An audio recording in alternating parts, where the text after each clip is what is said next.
All right, ready to trade our usual reading list for a wine list.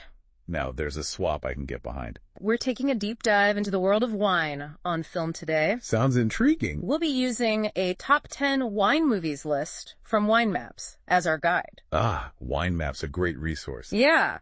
So whether you're looking for your next movie night pick or just curious about how cinema captures the spirit of wine, this deep dive's for you. I'm ready to uncork some cinematic treasures. Okay, first up we have Sideways, a 2004 film that's reached almost cult classic status among wine lovers. Sideways. Oh, yeah, a classic. It follows two buddies on a road trip through California wine country, but there's a lot more to it than just, beautiful scenery. Right. What fascinates me about Sideways is how it uses wine, especially Pinot Noir, to really examine character. Yeah. Miles, the main character, has this, almost obsessive love for Pinot, which reflects his own, search for perfection, for this refined taste. And it's a total contrast to his friend Jack, who's, more carefree about everything. Oh, you mean including Merlot? Exactly. That infamous line. If anyone orders Merlot, I'm leaving. Yeah. It's funny, but it actually had a real impact. Really? Supposedly, it caused a dip in Merlot sales. Wow, the power of cinema. Right. So Sideways is more than a road trip movie. It's a, character study hidden within a wine tasting adventure. I like that. A character study. Okay, next we have Bottle Shock, a 2008 film that tells the true story of the 1976 Judgment of Paris. Ah, Bottle Shock.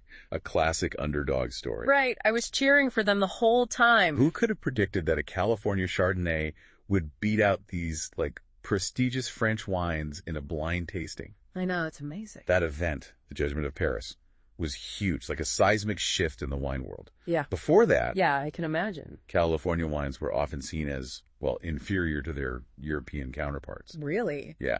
But that blind tasting changed everything. Like David taking down Goliath with a well-aimed cork. Exactly. And it put Napa Valley on the map. I bet. Really helped establish California as a major player in the global wine industry. That's incredible. Bottle Shock captures that so well, that passion, that determination of those California winemakers. Now let's switch gears completely to Babette's Feast. Babette's Feast. A Danish drama from 1987, a completely different vintage. Oh yes, Babette's Feast. Yeah. Beautiful film. It is. It uses food and wine to bridge cultural divides. Yeah. It's the power of a shared meal to bring people together, And wine plays a key role in that. Absolutely it does. So we've gone from a raucous road trip to a heartfelt feast. This list really does have it all. But I'm noticing a theme here. Oh. Wine often acts as this, catalyst for deeper human connection. You're right. That's a great observation. Whether it's friendship or family or something else entirely. And it leads perfectly into our next two films, Back to Burgundy and You Will Be My Son. They both delve into winemaking, but through a more personal lens, I would say. Okay, I'm intrigued. Tell me more. So Back to Burgundy, a 2017 film, centers on three siblings who reunite in their family vineyard after their father's passing. Oh, wow. And it's about how their relationships, inheritance issues, and their legacy are all intertwined with this legacy of their Burgundy wine. So the stakes are a bit higher than just a bad harvest. Definitely. Now, You Will Be My Son, released in 2011, also deals with the family vineyard, but with a more, I'd say, intense, almost Shakespearean twist. Ooh, okay. It really explores the strained relationship between a demanding vineyard owner and his son who struggles to live up to his father's expectations. So we see wine as a backdrop for personal journeys. Yeah. For these family legacies. But now I'm curious how it plays out on a more global stage. Well, if you're interested in the business side of wine, Mondovino is a must-watch. Mondovino. A 2004 documentary. It really shines a light on the globalization of the wine industry. Okay, and not always in a, flattering way. You could say that. Tell me more about the not-so-flattering bits. Well, Mondovino raises some tough questions about the impact of large corporations on those small family-run vineyards. Right. And how this globalized market might be affecting this whole concept of terroir. Terroir. Yeah, that sense of place that makes each wine unique. Oh, right, terroir. It's a complex issue. It makes you wonder, in our pursuit of the best wines, are we losing sight of the character and the traditions of those smaller producers? That's something to think about, definitely. Definitely. And this ties into another documentary on the list, Red Obsession, which came out in 2013. Yes, Red Obsession. Narrated by Russell Crowe, by the way. Yes. It looks at the skyrocketing demand for Bordeaux wines in China. So how one part of the world's obsession with a particular wine can impact the entire industry. Exactly. Okay, I'm ready to switch gears again. From the global wine market to the world of professional wine tasting. Tell me about Somm, the 2012 documentary about aspiring master sommelier. Somm. This one will blow your mind. I can only imagine. It takes you inside the world of the court of master sommeliers. Think of it as the Olympics of wine tasting. Wow. You see the dedication, the grueling exams, the pressure. It must take years of training. It does. Years. And Somm gives you a real appreciation for that, for the depth of knowledge, the incredible sensory skills these individuals develop. It's not just about identifying a grape. No. It's about understanding the whole story behind that wine. Exactly. Every sip tells a story. I'm starting to realize how little I know about wine. There's always more to learn. Maybe we should switch to grape juice for a while after this deep dive. Maybe. But are there any lighter-hearted films on this list? All this intensity is getting to me. You and me both. Luckily, there are two films that offer a more relaxed, even romantic escape. Oh, good. Tell me more. First, A Walk in the Clouds, a 1995 film set against the beautiful backdrop of Napa Valley. Sounds lovely. It's like a classic Hollywood love story, but with, stunning vineyard scenery. A visual palate cleanser. I like it. And what's the second one? It's Wine Country from 2019. Okay. A comedy starring Amy Poehler, Maya Rudolph, and Tina Fey. Oh, I love them. What's it about? It follows a group of friends on a wine-filled getaway to, you guessed it, Napa. Sounds fun. It's about female friendship, laughter, and of course, good wine. Perfect for a movie night with friends. Exactly. Maybe with a bottle of something bubbly. Now, before we move on to the last film, I have a question for you, dear listener. Which of these movies has piqued your interest the most? Are you more drawn to those, heartwarming stories, the intense dramas, or the behind-the-scenes documentaries? Let us know. And remember, there are so many ways to enjoy these films as a source of knowledge, pure entertainment, or maybe even inspiration to explore the world of wine a little deeper. Speaking of exploring deeper, we've got one more film to uncover. Okay, what is it? And this one's a bit of a curveball. It's called Sour Grapes from 2016. Sour Grapes. Okay. And it takes us into the world of wine crime. Wine crime? You're kidding. Nope, wine crime. What, like stealing rare vintages? This one's about a counterfeiter, Rudy Kurniawan. A counterfeiter? Yes. He managed to fool some of the world's top wine collectors with his fake bottles of rare and expensive wines. Wait, hold on. Fake wine?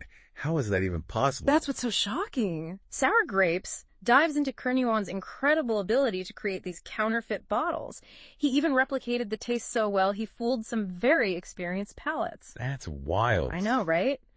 And for a while, he lived this lavish lifestyle fueled by, his ill-gotten gains. You can believe it. But eventually, his scheme unraveled, leading to one of the biggest wine fraud cases in history. So it's a true crime documentary. It is, and a captivating one at that. Wow.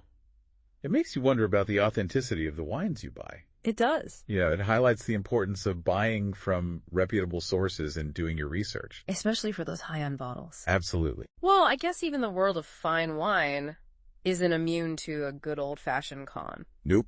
And it's a reminder that sometimes the most captivating stories are the ones that blur the lines between fiction and reality. After that wild ride through the dark side of the wine world, Yeah. Let's take a step back and savor all the different flavors we've experienced today. Definite. From the comedic adventures of Sideways, to the intense drama of You Will Be My Son, to the thought-provoking documentaries like Mondovino and Somm, and even the shocking expose of Sour Grapes. Wow. It's clear that wine offers filmmakers endless creative possibilities. Absolutely. We've explored personal journeys, family legacies, global trends, criminal intrigue, all set against this backdrop of this fascinating world of wine. And each film offers a unique perspective. Right. Whether it's highlighting the nuances of a particular grape, exploring the complexities of winemaking, or showcasing the cultural significance of wine in different societies. It's incredible how deeply wine is woven into the fabric of our lives, past and present. It really is. And let's not forget those breathtaking visuals. Yes, the scenery. Those sweeping shots of rolling vineyards and those sun-drenched landscapes. Makes you want to book a trip to wine country immediately. It does. So now it's your turn, dear listener. Which of these films has captured your imagination? What will you be adding to your watch list? You know, if you're looking to take your wine journey even further, why not try a new bottle based on one of the films we've talked about? I like that idea. You know, I'm actually feeling inspired to try a Pinot Noir after hearing about Miles' session in Sideways. Oh, nice. Or maybe a bold Cabernet Sauvignon from Napa Valley, thanks to Bottle Shock. Both excellent choices. And if you're feeling adventurous, why not host a wine and movie night with friends? Oh, fun. Pick a film from our list, pair it with some delicious wines, and let the cinematic journey begin. Oh, I love that. A perfect excuse to get together with friends, open some interesting bottles, and get lost in the world of wine on film. Exactly. And as you're sipping and watching, keep in mind that these films are just the tip of the iceberg. Oh, really? There's so many more untold stories within the wine world just waiting to be discovered and shared. That's what makes this deep dive so fascinating. Right. We've gone from lighthearted comedies to intense dramas, documentaries that expose the underbelly of the industry, and even stories about the sheer passion it takes to become a master sommelier. It's amazing. And yet there's still so much more to explore. There is. Okay, I'm officially intrigued. What kind of wine stories do you think haven't been told on film yet? What's missing from this cinematic cellar? That's a good question. Yeah. Well, for one, we haven't seen much about the growing movement of natural winemaking. Natural winemaking? Yeah. Imagine a documentary that dives into the world of natural winemakers, their philosophies, and the challenges they face. Oh, that's interesting. It could be a real eye-opener for those who aren't familiar with the movement. I love that idea. And it could be really visually stunning, too. Yeah. Showcasing those small biodynamic vineyards and the people dedicated to producing wine in a more sustainable way. Exactly. It could even explore the debate between traditional winemaking and natural winemaking. Yeah. Highlighting the different approaches and philosophies. And it could be a great way to introduce viewers to new and exciting wines that they might not have encountered before. I agree. Like a film that takes you on a journey from the vineyard to the glass, showcasing the artistry and dedication behind natural winemaking. Yeah. Or a fictional story about a young winemaker, trying to revive their family's neglected vineyard using sustainable and biodynamic practices. Oh, I like that. It could be a story about tradition and innovation and battling against the odds. Oh, that's brilliant. You can have a compelling character arc where the winemaker starts out, skeptical of their family's traditional methods, but gradually comes to appreciate the wisdom behind them and finds a way to blend the old with the new. Yeah, and there's so much potential for drama and conflict. Maybe they face resistance from larger wineries that feel threatened by their unconventional methods, or maybe they have to fight to protect their land from developers who want to turn it into something else. Oh, the possibilities are endless. And it could be a really heartwarming story about the power of one person to make a difference, not just in the world of wine, but in their community and beyond. It really could. And it could inspire viewers to think more consciously about where their food and drink comes from and the impact their choices have on the environment. Okay, I'm officially adding Natural Winemaker, the movie, to my list of dream films. What other untold wine stories are swirling around in your imagination? Well, there's also so much potential for stories that explore the intersection of wine with different cultures and cuisines. Okay. Imagine a film set in Japan, for example, exploring the world of sake and its unique role in Japanese society. That would be amazing. It could be a visually stunning film. Right. Taking viewers on a journey through the different regions of Japan, showcasing the artistry and tradition behind sake production. It could delve into the cultural significance of sake, how it's used in ceremonies, celebrations, and everyday life. It could even explore the growing popularity of sake outside of Japan, highlighting how this ancient beverage is finding new fans all over the world. And it could be a great way to showcase Japanese cuisine, too. Oh, absolutely. Imagine scenes of steaming bowls of ramen, delicate sushi platters, and other mouth-watering dishes, all paired with different varieties of sake. I'm getting hungry just thinking about it. Me too. Or how about a film that takes us to Georgia, the birthplace of wine, where ancient traditions and modern winemaking techniques collide? Oh, wow, Georgia. That's an intriguing idea. I don't know much about Georgian wine, but I'd love to learn more. It could be a fascinating exploration of the history and culture of wine tracing its roots back to its origins. And we could see how ancient winemaking methods like fermenting grapes in clay vessels called qvevri are still being used today, alongside more modern techniques. Exactly. A real clash of old and new, highlighting that tension between preserving tradition and embracing innovation. And it would be a chance to showcase those unique flavors and styles of Georgian wine, which are often overlooked on the global stage. And think about the visuals. Oh, yeah. We could see those stunning landscapes of Georgia with its rolling hills, snow-capped mountains, and ancient monasteries. It would be a feast for the eyes as well as the palate. Okay, I'm convinced Wine Odyssey, Georgia, needs to be made. We've talked about natural winemaking's sake, Georgian wine. What other untold wine stories are out there? Well, here's a thought. What about a film that focuses on the unsung heroes of the wine world? The unsung heroes. You know, the vineyard workers, the cellar masters, the people who work tirelessly behind the scenes to bring us those delicious bottles of wine. That's a perspective we don't often see. It Right. would be a chance to humanize the wine industry, to show the hard work, the dedication, and the passion that goes into every bottle. Exactly. It could be a documentary that follows a group of vineyard workers through a harvest season, showcasing the backbreaking labor, the early mornings, the camaraderie, and the challenges they face. Or it could be a fictional story about a young woman who starts out as a seasonal worker and works her way up to become a respected winemaker, breaking down barriers along the way. Yes, it could be a really inspiring story about perseverance, determination, and pursuing your dreams. And it would shine a light on an aspect of the wine world that often goes unnoticed. I love that. It's so easy to get caught up in the glamour of wine, the fancy labels, the expensive bottles. But at its heart, it's about people. It is. People who are passionate about the land, about tradition, about crafting something beautiful and delicious. And those stories deserve to be told. They do. This conversation has been so inspiring. It's made me realize that the world of wine is so much bigger and more diverse than I ever imagined. It really is. And it's clear that there are still so many stories left to be told, stories that could captivate, educate, and entertain audiences around the world. Absolutely. And who knows, maybe one of our listeners will be inspired to create the next great wine film. I wouldn't be surprised. Right. After all, there's no shortage of inspiration in this fascinating world of wine. And before we wrap things up, I have one more question for you, dear listener. Go ahead. We've talked about all these different films, but what about you? If you were to make a wine movie, what story would you tell? Ooh, that's a good one. What wine adventure would you take us on? We'd love to hear your ideas. And in the meantime, don't forget to check out Wine Maps for more wine-related content and inspiration. It's a fantastic resource. They've got a wealth of information for wine enthusiasts of all levels. Definitely. From beginners to seasoned connoisseurs. So until next time, may your glasses be full, your movie nights be filled with laughter, and your wine discoveries be endless. Cheers to that. Wow. It's amazing how much ground we covered, in this deep dive. We traveled from California wine country to the heart of Burgundy. From that bustling global market to the intimate world of a sommelier's palate. It's been quite a journey. And we've only just, scratched the surface of what the world of wine has to offer, both on and off the screen. Absolutely. It's funny. We started this deep dive talking about movies, but this conversation has really made me curious about wine itself. Oh, yeah.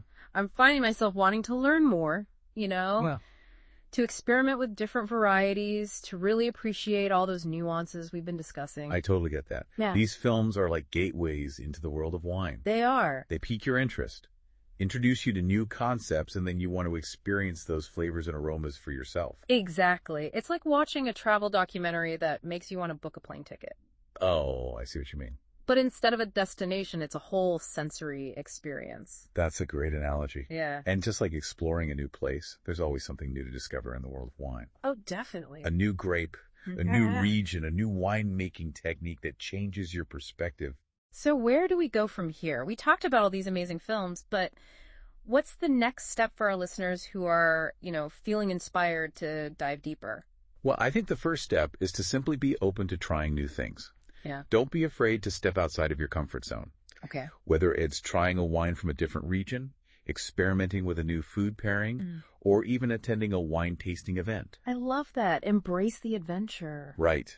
And don't be intimidated by all the fancy terminology. Yeah. Or the idea that wine is only for experts. It's for everyone. Exactly. Wine is meant to be enjoyed. Mm-hmm. So find what you like and don't worry about what anyone else thinks. I agree. And remember, there are so many resources available to help you learn and explore. Oh, yeah, for sure. We've mentioned wine maps, of course, but there are also countless books, websites, and even other podcasts dedicated to the world of wine. You can find information on everything. I bet. From grape varietals and wine regions to food pairings. And if you're really serious, about deepening your knowledge, there are even courses and certifications you can pursue. There are. But even if you're not interested in, becoming a wine expert, there's so much joy to be found in simply appreciating the beauty and complexity of this ancient beverage. Absolutely. Take the time to savor the aromas. Notice the subtle flavors, really pay attention to the experience of tasting wine. And most importantly, share that experience with others. Yes. Invite friends over for a wine tasting, start a wine club, or simply, strike up a conversation with someone who shares your passion. Wine is meant to be enjoyed in good company. It is. It's a social beverage that brings people together, sparks conversations, and creates memories. This deep dive has been such a delightful reminder of that. It has. We've laughed, we've learned, and we've been inspired to explore the world of wine with a newfound sense of curiosity and enthusiasm. And we hope that you, our dear listener, have felt that same sense of discovery and excitement throughout this journey. So as we raise a glass to the end of this episode, we want to leave you with one final thought. Okay. The world of wine is vast and ever-evolving. It is. There are always new stories to be told, new flavors to be discovered, and new connections to be made. So true. So keep exploring, keep learning, and keep sharing your passion for wine with the world. Cheers to that.